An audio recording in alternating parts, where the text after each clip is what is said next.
औज़ुबिल्लाहिमिनश्शैतानिर्रजीम बिस्मिल्लाहिर्रहमानिर्रहीम। अस्सलाम वालेकुम व्यूअर्स, उम्मीद करती हूँ आप सब खैरियत से होंगे। आज एक और न्यू रेसिपी के साथ आई हूँ। आज हम बनाने लगे हैं दम पोक की रेसिपी। बहुत मज़े और बहुत आसान तरीके से बनाऊंगी। आगे ईद आने वाली है तो ये बहुत ज़्यादा रिक्वेस्ट में बनाई जाने वाली रेसिपी है। तो चलें अपनी वीडियो स्टार्ट करते हैं। तो वीडियो आपने बिल्कुल एंड तक देखनी है। बीफ में हम ये बनाएंगे तो सबसे पहले हम कुकर में तकरीबन 3 से 4 अदद आलू थे, उनको बड़े बड़े क्यूब से मैंने काट लिया है।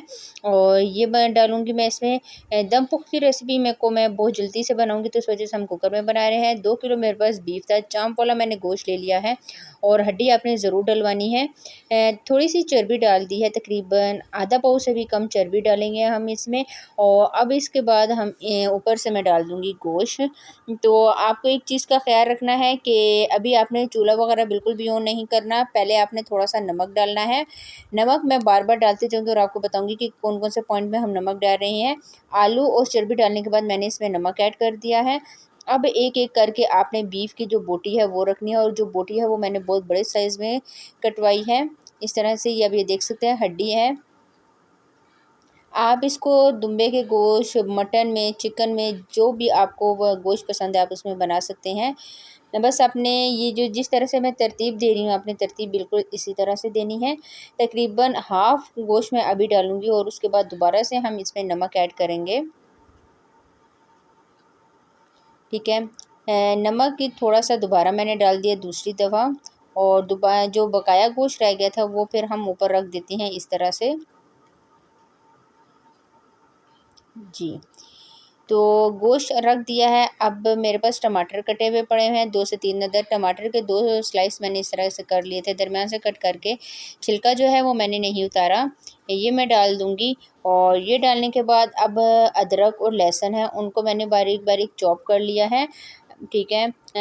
अदरक मैंने डाल दी है। अदरक डालने के बाद अब इसके ऊपर मैं लहसुन डाल दूँगी। तकरीबन एक जवा जो बड़ा वाला होता है वो मैंने लहसुन का ले लिया था, और अदरक जो है वो मैंने एक बड़ा टुकड़ा ले लिया है।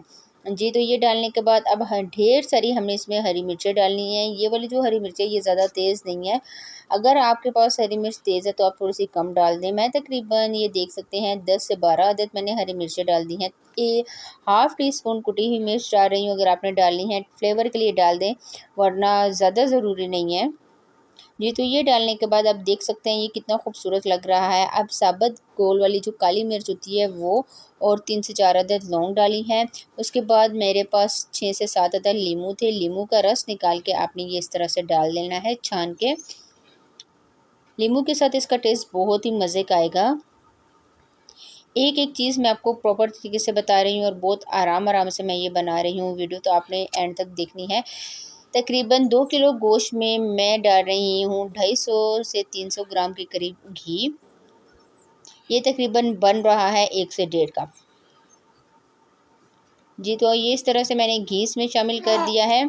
और घी डालने के बाद अब 1 से 1.5 ग्लास मैं पानी डालूँगी। मेरा जो ग्लास है वो छोटा है, ठीक है। अगर आपके पास बड़ा ग्लास है तो आप 1 अदद डाल सकते हैं। जी, तो ये डालने के बाद अब प्रेशर लगा दूँगी, और प्रेशर लगाने के बाद ऊपर मैं सीटी रख देती हूँ। जी, तो प्रेशर को अब मैंने 5 से 7 मिनट के लिए तेज़ आंच पे करके 30 मिनट बाद आपसे मुलाकात होती है। जी, तो 30 मिनट गुज़र गए हैं और दम पोक बहुत अच्छे तरीके से गल गया था। एक बोटी लेती हूँ और मैं आपको दिखा देती हूँ। जी, तो ये देखें बोटी माशाल्लाह माशाल्लाह कितनी अच्छी तरीके से गल गई है। तकरीबन 30 मिनट मैंने प्रेशर लगाया है। और ये थोड़ा-थोड़ा इसका जो पानी नज़र आ रहा है इसको हम ड्राई करते हैं। चूल्हे की फ्लेम को आपने हाई कर देना है। जब मैंने प्रेशर लगाया था तो मैंने तकरीबन 5 मिनट तेज़ आंच की थी, और उसके बाद 25 मिनट तक हमने स्लो फ्लेम पे इसको बनाया। स्लो नहीं बल्कि नॉर्मल फ्लेम पे। जो तो आप ये देख सकते हैं पानी इसका ड्राई हो गया है। ये जो आपको नज़र आ रही है ये ग्रेवी है। तो इस पॉइंट पे मैं चूल्हा ऑफ़ कर देती हूँ, और अच्छे तरीके से आपने इसको करना है मिक्स। बहुत मज़े की खुशबू आ रही थी, आप यकीन करें। जी, तो आप ये देख सकते हैं कितना खूबसूरत लग रहा है।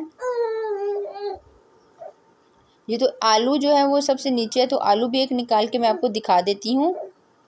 जी, तो ये देखें आलू तो आपको पता है 5 से 7 मिनट में गल जाता है। तो अब इसको हम चूल्हे की फ्लेम ऑफ कर देती हूँ। जी, तो चूल्हे की फ्लेम को मैंने ऑफ़ कर दिया है और ये कितना खूबसूरत लग रहा है। अब मैं थोड़ा-सा इसका ऑयल ऊपर आने का वेट कर रही हूँ, तकरीबन 1 से 2 मिनट, और उसके बाद इसको खूबसूरत सी प्लेट में सर्व करूँगी और आपको फ़ाइनल लुक दिखाऊँगी कि आज की दम पुख्ती रेसिपी मैंने बहुत आसान तरीके से बनाई है। तो चलें अब प्लेट में सर्व करके आपको मैं इसकी फ़ाइनल लुक आपको दिखा देती हूँ। जी, तो ये फ़ाइनल लुक है। माशाल्लाह माशाल्लाह, आप देख सकते हैं कितने आसान और कितने जल्दी से मैंने ये बनाया है। तो आगे ईद आ रही है, आपने ये रेसिपी ज़रूर ट्राई करनी है। ट्राई करके मुझे कमेंट्स में बताना है कि आज की ये आसान सी रेसिपी आपको कैसी लगी। आज के लिए इतना ही, इंशाल्लाह नेक्स्ट वीडियो में आपके साथ मुलाकात होगी एक और न्यू रेसिपी के साथ। तब तक के लिए मुझे दीजिए इजाज़त। दुआ में याद रखिएगा। अल्लाह हाफ़िज़।